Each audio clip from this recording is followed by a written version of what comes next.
Hello friends, UPPCS mains 2025 का जो हमारा डेली आंसर राइटिंग प्रोग्राम चल रहा है, इसको हम फिर दोबारा स्टार्ट करते हैं और एक नेक्स्ट इंपॉर्टेंट क्वेश्चन को हम जो है डिस्कस करते हैं।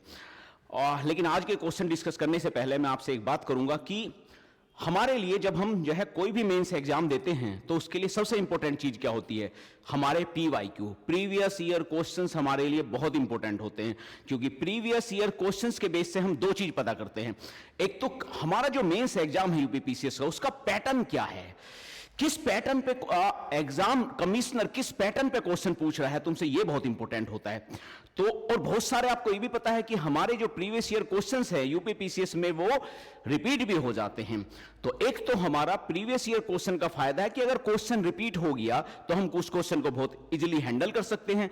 और भाई पीवाईक्यू का जो सबसे इंपॉर्टेंट जो है यूज है, पैटर्न को समझ के हम ये डिसाइड करें कि आने वाले जो हमारे एग्जाम हैं उसमें किस किस तरह के क्वेश्चन आ सकते हैं, मतलब मोस्ट प्रोबेबल क्वेश्चंस जो आ सकते हैं नेक्स्ट एग्जाम में। तो हमारा जो यूपीपीसीएस मेंस 2025 है उसमें कौन से क्वेश्चन आ सकते हैं, इसको हम जो है जज कर सकते हैं, पता कर सकते हैं अपने प्रीवियस ईयर्स क्वेश्चंस को देखते हुए।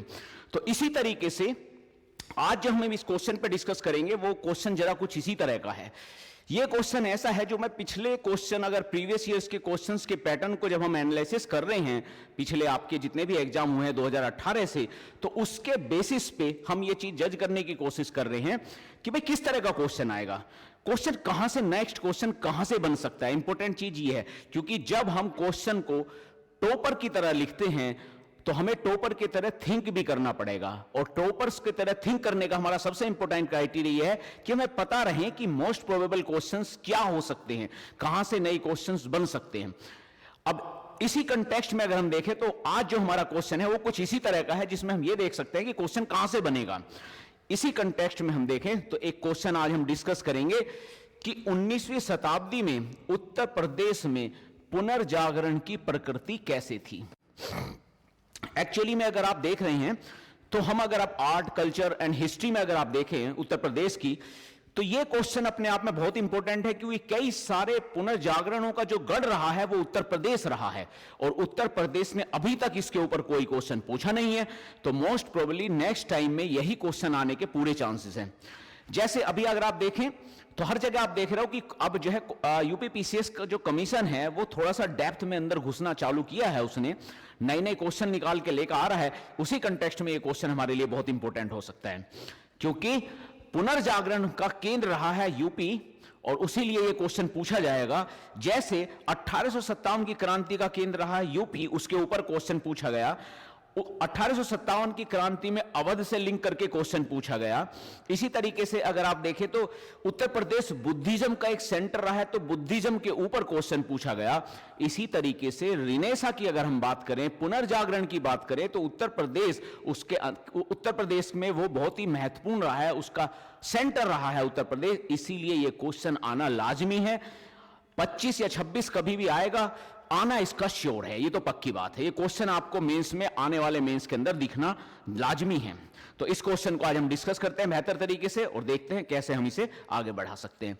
तो सबसे पहले हमारा क्या होगा, हम कहेंगे कि भाई अब जब पुनर्जागरण है तो ऑब्वियस सी बात है, पुनर्जागरण के ऊपर ही जो है हम इंट्रोडक्शन लेके चलेंगे और इसे उसी तरीके से हम आगे बढ़ाएंगे। तो पहले पुनर्जागरण को डिफाइन करेंगे। तो पुनर्जागरण क्या है भाई? सीधी सी बात है, पुनर्जागरण एक ऐसी जटिल कंडीशंस है कि जिसमें जो सामाजिक कुरीतियां वगैरह धर्म में बहुत ज्यादा आ गई, उस सामाजिक कुरीतियां को मैं रिफॉर्म करना है, इसी के कंटेक्स्ट में आपके पुनर्जागरण आपके स्टार्ट होते हैं। वही हम बताएंगे कि जो सामाजिक, धार्मिक एवं बौद्धिक जागरण था एक, क्योंकि औपनिवेशिक काल जब आपका आता है तो उस काल में कई सारी चीजें आपकी बड़ी इंपॉर्टेंट होंगी। जब औपनिवेशिक काल आता है तो दो चीज बड़ी इंपॉर्टेंट होती है, एक तो शिक्षा का प्रसार होता है और वो भी एडवांस शिक्षा का प्रसार होता है। तो शिक्षा का प्रसार होना, पाश्चात्य संस्कृति का एंटर होना, इस तरह की जब चीजें होती हैं और नई कल्चर का इंटरेक्शन होना, जब ये चीजें होती हैं, तो उस कंटेक्स्ट में जो इंडिया में सामाजिक धार्मिक कुरीतियां होती हैं, उसके पीछे जो है उसको सुधार करने के लिए कुछ इनिशिएटिव्स लिए जाते हैं, कुछ जागरण चालू किए जाते हैं। वही जागरण आपके पुनर्जागरण कहलाते हैं। ये चीज हम बात करेंगे। और ये पुनर्जागरण जरूरी क्यों है? इसलिए जरूरी है क्योंकि ये पुनर्जागरण ही जो भारतीय समाज है उसको दोबारा से रियलाइज कराने की कोशिश करते हैं कि भाई आपका एक अपना हिस्ट्री रहा है, एक इतिहास रहा है और आपकी एक अपनी संस्कृति रही है, तो आप अपनी कमियों को खत्म कीजिए और अपने आप को जो आज की कंडीशन है उसके अकॉर्डिंग ढालिए। ये सारी कंडीशन आपकी कहीं ना कहीं आती है। तो इस तरीके से आंदोलन सारी सामाजिक कुरीतियों को चुनौती देता है, धार्मिक चुनौतियों को नया आयाम देता है और भारतीय समाज में जो जड़ता उत्पन्न हो गया उसे खत्म करके एक सामाजिक और धार्मिक चेतना का उदय करता है। और इसी वजह से आपका ये कहीं ना कहीं पुनर्जागरण आपके जो है राष्ट्रवाद को बढ़ाने में और आंदोलन जो हमारा स्वतंत्रता का आंदोलन उसे बढ़ाने में महत्वपूर्ण रोल प्ले करता है। तो इस कंटेक्स्ट में हम लिंक करके ले सकते हैं। अब हम सबसे पहले क्या करेंगे? ऑब्वियस सी बात है, सबसे पहले हम एक मैप बनाएंगे और उसमें हम ये दिखाएंगे कि भाई अगर पुनर्जागरण हो रहा है तो उत्तर प्रदेश में कौन कौन से इस तरह के पुनर्जागरण के महत्वपूर्ण आंदोलन थे, पहले उस पर डिस्कस कर लेंगे और फिर उन आंदोलनों के कंटेक्स्ट में आगे सभी चीजों को डिस्कस कर लेंगे। हमने पहले भी बात की है, अगर यूपी पीसीएस के अंदर आपको पेपर 5 और पेपर 6 में 125 मार्क्स लाने हैं तो आपको फ्लो चार्ट बनाने पड़ेंगे, मैप बनाने पड़ेंगे, तभी आप अच्छा मार्क्स ला सकते हैं और यूपी के कंटेक्स्ट में लिखना पड़ेगा। अब वही चीज हम यहां कर रहे हैं। हम एक यूपी का मैप बनाएंगे, जितने भी सोशियो रिलीजियस मूवमेंट हुए हैं उसके बारे में थोड़ा सा डिस्कस कर देंगे पहले और फिर उसे डिटेल में अंदर डिस्कस करते हुए चलेंगे। ठीक है, सबसे पहले अगर आप देखते हैं तो एक देवबंदी आंदोलन चलता है इस सहारनपुर वाले एरिया में। ठीक है, तो पहले यहां दिखा देंगे कि भाई सहारनपुर वाले एरिया में आपका देवबंदी आपका सिस्टम चल गया। ये जो सहारनपुर वाले एरिया में देवबंदी है, इसी का एक एक्सटेंशन आपको लखनऊ में भी देखने को मिल सकता है, वो हम बाद में बात कर लेंगे। ठीक है, जब एक्सपेंड करेंगे इसे। अभी हमने कहा देवबंदी आंदोलन सहारनपुर में चला। ठीक है, इसके बाद आपका रायबरेली एरिया में आपका बहावी आंदोलन चला, जो रायबरेली वाला एरिया पड़ता है। इसके बाद आपका आर्य समाज के बारे में भी ये परोक्ष प्रभाव है। देखो, आर्य समाज आंदोलन मुख्यतः उत्तर प्रदेश से इसका जो है ओरिजिन नहीं हो रहा है, लेकिन ईस्टर्न उत्तर प्रदेश के अंदर जो भी आपका वाराणसी और इसके नियर अबाउट वाले एरिया है ना, उस सारे एरिया में इस आंदोलन का बहुत स्ट्रॉन्ग प्रभाव था, क्योंकि वाराणसी के वाले एरिया में सनातनी धर्म का बड़ा प्रभाव है और आर्य समाज उसी सनातन धर्म को पुनर्जागृत करने में इंपॉर्टेंट रोल प्ले करता है। इसीलिए इसका सीधा इफेक्ट तो नहीं है, लेकिन एक परोक्ष प्रभाव आपको ईस्टर्न उत्तर प्रदेश में स्पेशली बनारस वाले एरिया में आपको देखने को मिलेगा। इसके बाद बनारस वाले एरिया में आपका कबीरपंथी भक्ति आंदोलन भी बहुत इंपॉर्टेंट है। ये कबीरपंथी भक्ति आंदोलन भी जो धार्मिक जो है कट्टरता चल रही है या जो है कर्मकांड वाली चीज चल रही है उसको बहुत तेजी से काउंटर करता है। तो कबीरपंथी भक्ति आंदोलन बनारस वाले एरिया के आसपास ये भी बहुत इंपॉर्टेंट है। उसके बाद इधर आ जाते हैं, एक राधा स्वामी सत्संग देखने को मिलेगा आपको आगरा में, ये भी इंपॉर्टेंट है। इसका ओरिजिन आपका आगरा से होता है, तो राधा स्वामी सत्संग जो है आपका, ये भी आपका जो है आगरा में है। और इसी तरीके से एक अलीगढ़ आंदोलन है जो आपका अलीगढ़ से लिंक होता है। इस तरीके से हमने 5-6 इंपॉर्टेंट आंदोलन के बारे में डिस्कस कर लिया, दिखा दिया मैप में ये इंपॉर्टेंट आंदोलन है। जैसे ही आप ये से दिखाओगे, एजुकेटर जो भी होगा, जो भी आपका प्रोफेसर होगा, चेक करने और समझ जाएगा कि भाई इसे जो है आंदोलनों की एक ठीक ठीक अंडरस्टैंडिंग है और अब आपको इसको एक्सपेंड करेंगे और आप इसके बेसिस पे एक अच्छे मार्क्स लेके आएंगे। तो हमें पता होना चाहिए कि अगर हम इस तरह क्वेश्चन को प्रिपेयर नहीं करते तो फिर हमें वहां आंदोलन याद करने में ही रह जाते हैं। मेंस में पता चला 2-3 आंदोलन याद आए, एक आपका अलीगढ़ आंदोलन, एक आपका देवबंदी आंदोलन, उसके बाद आगे आंदोलन याद नहीं आ रहे हैं। तो पहले एटलीस्ट 5-6 ऐसे इंपॉर्टेंट आंदोलन जो कि उत्तर प्रदेश में हुए हैं वो हमें पहले से रेडी करने चाहिए, हमें पता भी होना चाहिए। ठीक है, आगे बढ़ते हैं। अब इसको जो है हम थोड़ा सा बेहतर तरीके से जो है वो करेंगे, डिस्कस करेंगे, क्योंकि हमें बताना है कि पुनर्जागरण कैसे हुआ और इन पुनर्जागरण का क्या क्या प्रभाव पड़ रहा है, ये सब हमें डिस्कस करना है। तो इन आंदोलनों को लेके पहले हमने सारे आंदोलन बता दिए एक बार, अब हम ये बताएंगे कि इसका क्या प्रभाव है, किस तरीके से ये काम कर रहे हैं अलग अलग आंदोलन, और सभी आंदोलन को एग्जाम्पल के रूप में समझाएंगे। जैसे हमने कहा पहले, धार्मिक और समाजात्मक सुधारात्मक स्वरूप था, क्योंकि हमें बताना है इनकी प्रकृति क्या है, अगर आप क्वेश्चन को देखें तो एक बार क्वेश्चन पे हम फिर दोबारा पीछे जाते हैं और क्वेश्चन को समझते हैं। 19वीं शताब्दी में उत्तर प्रदेश में पुनर्जागरण की प्रकृति पे बात करनी है। हमें यह बताना है कि इसकी नेचर क्या है, ठीक है। तो पहले क्वेश्चन को समझना है। वो आपसे ये नहीं पूछ रहा कि उत्तर प्रदेश में पुनर्जागरण कौन कौन से हुए ये एक्सप्लेन कीजिए, ये पूछ ही नहीं रहा है। वो आपसे पूछ रहा है कि जो पुनर्जागरण हुए उनकी नेचर कैसी थी, उनकी प्रकृति कैसी थी, उसको पूछ रहा है। तो हमने पहले आपका जो है इंट्रोडक्शन के बाद ये बता दिया कि भाई ये मुख्यतः आंदोलन थे और अब इन आंदोलनों की क्या प्रकृति थी, क्या नेचर थी, उस पर हम डिस्कस कर रहे हैं, ठीक है। तो हम आगे चलेंगे और इस पे जो है हम डिस्कस करना शुरू करेंगे। तो सबसे पहले हमने कहा एक धार्मिक और सामाजिक सुधार स्वरूप इनके अंदर देखने को मिल रहा है। देखो जितना भी आंदोलन है ओबीसी बात है वो सामाजिक सुधार और धार्मिक सुधार को बढ़ाने में बहुत इंपॉर्टेंट रोल प्ले करता है। उसी कंटेक्स्ट में अगर हम देखें तो धार्मिक सुधार आंदोलन के रूप में इस कंटेक्स्ट में हम इसे समझ सकते हैं। इसी तरीके से राधा स्वामी सत्संग आंदोलन वाला जो कंटेक्स्ट है वो कहीं ना कहीं आपका धार्मिक आंदोलन सामाजिक आंदोलन वाले कंटेक्स्ट में है और वो कहीं ना कहीं जातिवाद वाला जो सिस्टम है हमारा उसके ऊपर जो है प्रभाव डालता है। सीधी सी बात है उसका एक सुधारात्मक स्वरूप है। जो भी दिक्कत चल रही है अभी, क्योंकि हमें पता है जितने भी पुनर्जागरण वाले आंदोलन हैं वे सारे किस पर आधारित हैं, जातिगत भेदभाव को लेके, सामाजिक भेदभाव को लेके, कर्मकांड की जो है बहुत ज्यादा अधिकता को लेके। बस वही सब चीज हमें इसे लिखनी है कि देखो पुनर्जागरण का मुख्य स्वरूप ये धार्मिक सुधार आंदोलन है जिससे समाज की सारी कुरीतियों को खत्म करना है। अब इसमें हम दो तीन अलग अलग जो है वो लेंगे और इसमें डिस्कस करेंगे। जैसे पहले हमने डिस्कस किया राधा स्वामी सत्संग आंदोलन, ये क्या कर रहा है, कर्मकांड, जातिगत भेदभाव और धार्मिक करुणता को खत्म करके नैतिकता और सामाजिक समरसता इस पर जो है महत्वपूर्ण वो जो है काम कर रहा है। इसका फोकस इस पे है कि किस तरीके से नैतिकता बढ़ाई जाए, किस तरीके से सामाजिक सद्भाव बढ़ाए जाए। तो स्वरूप आपको समझ में आ रहा है कि कर्मकांड और इन सारी चीजों को हटा के सामाजिकता, नैतिकता, सामाजिक सद्भाव, इन सारी चीजों को बढ़ाने का काम कर रहा है। और इसमें मैंने जो है तीन मुख्य आंदोलन आपके डाले हैं। जैसे एक अभी हमने इसको दिखाने के लिए तीन मुख्य आंदोलन हमने इसमें डाल सकते हैं क्योंकि यही इंपॉर्टेंट आंदोलन थे। चाहे तो इसे हम थोड़ा सा और छोटा कर सकते हैं, तीनों को ले लें कि भाई ये आंदोलन थे मुख्य थे और ये एक तरीके से इस पे फोकस कर रहे थे। मैंने डेलिबरेटली से डाला है ये टॉपिक, ये पॉइंट अगर आप देखें हेडिंग थोड़ा बड़ा है, आप एग्जाम में जब आप जाओगे तो इसे छोटा करिएगा। बड़ा मैंने इसलिए किया है क्योंकि ताकि आपको याद करने में आसानी रहे, कहीं भी इसे यूज कर लें। चाहो तो इसमें से आप एक ही एग्जाम्पल इसे दे लो और बाकी को छोड़ दो, लेकिन मैंने इसलिए डाल दिया ताकि कहीं भी आप एग्जाम्पल यूज कर सकें। तो वहीं अगर आपका जब सर सैयद अहमद खान का जो अलीगढ़ आंदोलन चल रहा है वो उसका क्या फोकस है, उसका फोकस है मुसलमानों को एडवांस बनाना, ठीक है। जो मुस्लिम कम्युनिटी है उसमें कहीं ना कहीं एजुकेशन को बढ़ाया जाए, आधुनिक शिक्षा को बढ़ाया जाए और जो पुरानी कुरीतियां हैं मुस्लिम धर्म की उसे कहीं ना कहीं खत्म करा जाए। सीधी सी बात है। तो ये मॉडर्नाइजेशन करने की बात कर रहे हैं, ये सुधार करने की बात कर रहे हैं और सुधार करने का आधार है नया एजुकेशन, आधुनिक शिक्षा। वहीं जो देवबंदी आंदोलन है ये धार्मिक पुनर्जागरण की बात करता है। यह कह रहा है कि भाई जो कुरान वाला सिस्टम था ना वो पुनः स्थापित किया जाए और अंग्रेजों के द्वारा जो आधुनिक शिक्षा है इसे खत्म कर दिया जाए। तो ये बिल्कुल इनका जो एस्पेक्ट है या इसका जो प्रकृति है वो बिल्कुल डिफरेंट है।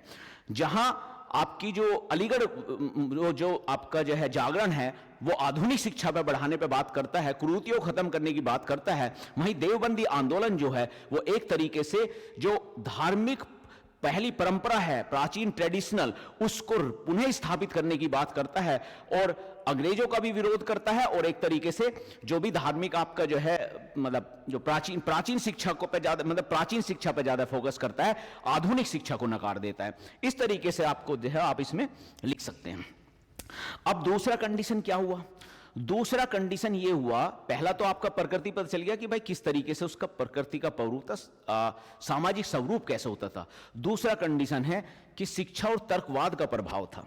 देखो जब हमारे पुनर्जागरण हुए, आपने वैसे भी पढ़ा होगा, हिस्ट्री में भी पढ़ा होगा कि जब हमारे पुनर्जागरण वाली कंडीशन क्रिएट होती है तो उसने शिक्षा और तर्कवाद वाली चीज को बहुत तेजी से बढ़ाया, क्योंकि इनका काम ही ये था कि भाई तर्कवाद बढ़ाया जाए, शिक्षा बढ़ाया जाए। तो क्वेश्चन तो बिल्कुल उसी तरीके से है जैसे हमारा जीएस पेपर 1 में हिस्ट्री का होता है, लेकिन सारी चीज लिखनी यूपी के कंटेक्स्ट में है। जब तक यूपी के कंटेक्स्ट में नहीं लिखोगे मार्क्स नहीं मिलेगा दोस्त। तो इसीलिए हमें सारा चीज जो है यूपी के कंटेक्स्ट में लिखना है। तो हम बात तो वही लिखेंगे, हम कहेंगे देखो जी शिक्षा और तर्कवाद को बढ़ाना है तो शिक्षा और तर्कवाद तो आपके जो है बढ़ने चाहिए। अब इसी कंटेक्स्ट में अगर आप देखें तो जो भी उस टाइम बड़े बड़े शहर थे, जैसे आपका बनारस है, कानपुर है, इलाहाबाद है, इन सारे क्षेत्रों में अगर आप देखें तो बहुत तेजी से इन सभी नगरों में आधुनिक शिक्षा का विकास होता है। कई जो है यहाँ इंस्टीट्यूशंस भी स्टेब्लिश होते हैं। और इसी कंटेक्स्ट में अगर आप देखें तो कहीं ना कहीं आप देखोगे कि Mohammad Anglo oriental college establish होता है 1875 में, और वहीं इलाहाबाद विश्वविद्यालय 1887 में स्टैब्लिश होता है। तो ये दोनों क्या कर रहे हैं, इन पुनर्जागरणों का ही प्रभाव है, क्योंकि पूरा पुनर्जागरण आधुनिक शिक्षा पर आधारित है और ये आधुनिक शिक्षा इन आधुनिक शिक्षा के केंद्रों से ही स्टेब्लिश होगी। तो पहला तो बड़े बड़े नगरों में जब इस तरह के आधुनिक इंस्टीट्यूशन खुलते हैं, उसके द्वारा कहीं ना कहीं तर्कवाद को बढ़ावा मिलता है और कहीं ना कहीं शिक्षा को बढ़ावा मिलता है इन सारे शहरों में। तो ये हमें दिखना चाहिए भाई इलाहाबाद, बनारस, अलीगढ़ जैसे शहर किस तरीके से इनमें मानववाद, बुद्धिवाद, तर्कवाद, उदारवाद की शिक्षा मिलती है। और इसके लिए हम एग्जाम्पल भी दे सकते हैं कि जैसे ये दो इंस्टीट्यूशंस हुए और इन दोनों इंस्टीट्यूशन ने कहीं ना कहीं बौद्धिक मंथन को, शिक्षा को एक केंद्र के रूप में स्थापित किया उत्तर प्रदेश के अंदर। तो इस तरीके से पुनर्जागरणों का यह भी एक महत्वपूर्ण आयाम है कि उसने शिक्षा का प्रसार किया, और वो भी आधुनिक शिक्षा का, क्योंकि पूरा पुनर्जागरण आधुनिक शिक्षा पर ही आधारित था। इसके बाद ये आपका जो इनका स्वरूप है, अभी हम बात कर रहे थे दो तरह का इनका स्वरूप है। एक का स्वरूप तो है कि भाई सुधारात्मक कर दीजिए, एक का काम तो करे कि सुधार कर दीजिए, एक का काम है पुनरुत्थान कर दीजिए। तो पुनरुत्थानवादी भी हैं और सुधारवादी भी हैं। देखो ये दोनों चीज हम पीछे भी पढ़ चुके हैं। अभी हमने बात की थी कि एक है हमारे पास देवबंदी आंदोलन, एक है हमारे पास अलीगढ़ वाला आंदोलन। देखो दोनों का स्वरूप बिल्कुल अलग है। तो ये द्वैध स्वरूप भी देखने को मिलता है, मतलब उत्तर प्रदेश के अंदर ही दो ऐसे आंदोलन हैं जिनका स्वरूप बिल्कुल डिफरेंट है। जहां देवबंदी आंदोलन एक तरीके से पुनरुत्थान को दिखाता है, वहीं अलीगढ़ आंदोलन एक तरीके से सुधारात्मक सिस्टम को करता है। वो कहता है देखो पुरानी सिस्टम को हटाइए, पुरानी एजुकेशन को हटाइए, धार्मिक एजुकेशन को हटाइए और मॉडर्न एजुकेशन को लेकर आइए, आधुनिक एजुकेशन को लेकर आइए। और भाई देवबंदी कहता है भाई ऐसा है, आधुनिक शिक्षा को हटाओ और पुरानी कुरान वाली शिक्षा को स्थापित कीजिए, और पुरानी जो ट्रेडिशनल शिक्षा है हमारी वही बेहतरीन शिक्षा है, उसे ही हमें स्टैब्लिश करना है। तो दोनों का एक तरह से द्वंद्व जैसे स्वरूप देखने को उत्तर प्रदेश में आपको यहां मिलेंगे, वो आप इसमें मेंशन कर सकते हैं। इस तरीके से आगे बढ़ते हैं।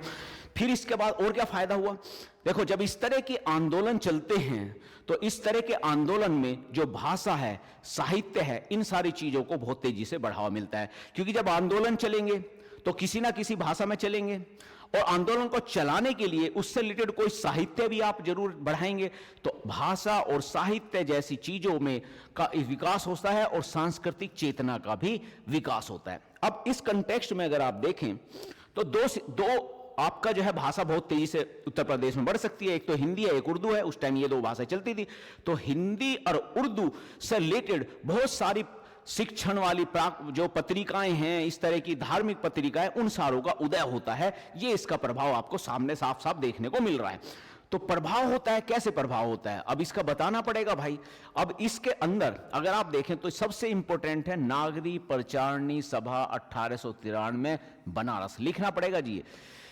ये आपका जो है ना इस प्रचार और प्रसार में इसने सबसे महत्वपूर्ण भूमिका निभाई। नागरी प्रचारणी सभा, नागरी प्रचारणी सभा उस समय भाषा, साहित्य, पत्रकारिता, सांस्कृतिक महत्व को बढ़ाने के लिए इसने बहुत ही महत्वपूर्ण रोल प्ले किया है।